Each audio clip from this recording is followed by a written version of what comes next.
भगवान शिव भक्त उपमन्यु की कहानी। एक बार ऋषिगणों ने वायुदेव से पूछा, हे वायुदेव, आप हमें भगवान शिव के परम भक्त उपमन्यु की भक्ति के विषय में बताइए। वायुदेव बोले, हे मुनियों, उपमन्यु बचपन से ही परम तपस्वी हुआ करते थे। उपमन्यु परम तपस्वी व्यार्धपाद मुनि के पुत्र थे। भगवान शिव की परम भक्ति के कारण ही इन्हें शिव पुत्र कार्तिकेय गणेश के समान शस्त्रों एवं ज्ञान की प्राप्ति हुई थी। जब उपमन्यु छोटे बच्चे थे तब उनकी माँ ने उनके पीने के लिए दूध का प्रबंध भी नहीं कर पाती थी। एक दिन जब उपमन्यु दूध पीने के लिए हट करने लगे तो माँ ने भुने पीसे अनाज का आटा घोल कर दिया। उपमन्यु ने उसे पीने से मना कर दिया।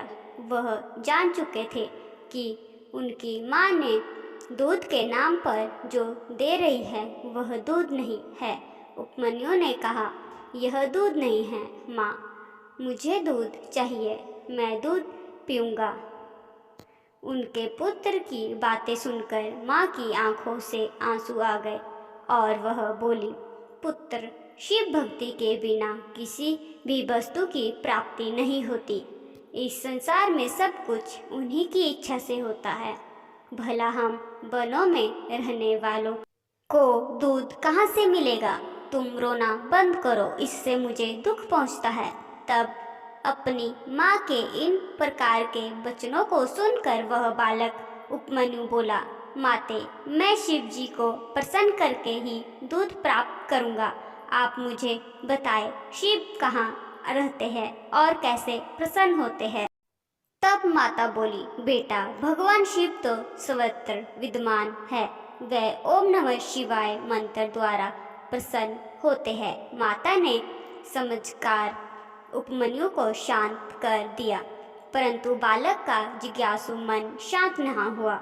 उसने अपने मन में शिव जी के दर्शन करने का निश्चय कर लिया था। उस रात जब वह अपनी माता के साथ सोया हुआ था तभी उसकी आँख खुली और उसे लगा जैसे शिव जी उसे बुला रहे हैं। वह रात को ही घर से निकल गया। बालक ओम नमः शिवाय का जाप करता हुआ वनों में चला गया।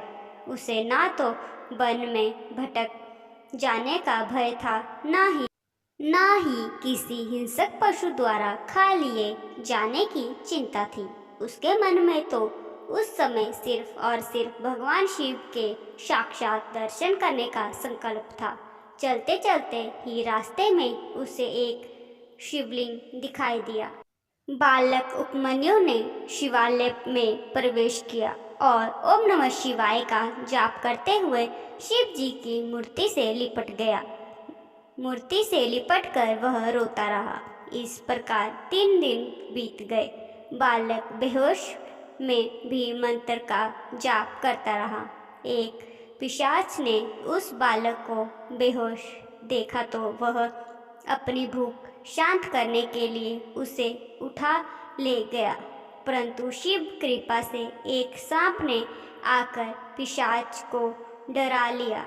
जब वह होश में आया तो अपने को शिव मूर्ति के सामने न पाकर वह दुखी हुआ। वायुदेव बोले, हे ऋषिगण, बालक उपमन्यु रोते हुए भगवान शिव को ढूंढने लगा है। उस समय वह भूख और प्यास से व्याकुल था। भगवान शिव ने जब दिव्य दृष्टि से देखा तो उनका परम भक्त उपमन्यु उनके दर्शन के लिए भटक रहा था, तो वह तुरंत उठकर जाने लगे।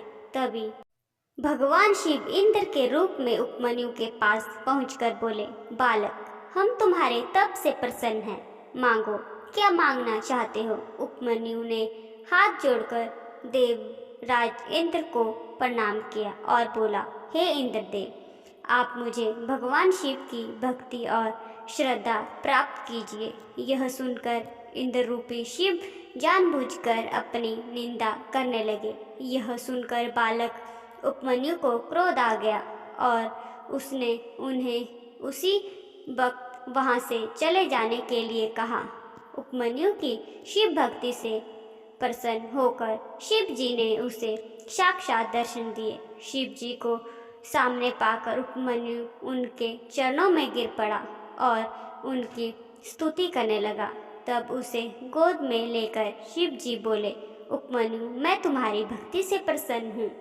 मेरी कृपा से तुम्हारे सभी कष्ट दूर हो जाएंगे, तुम्हारा परिवार धनी हो जाएगा तथा तुम्हें दूध, घी और शहद आदि वस्तुओं की कभी कमी नहीं होगी।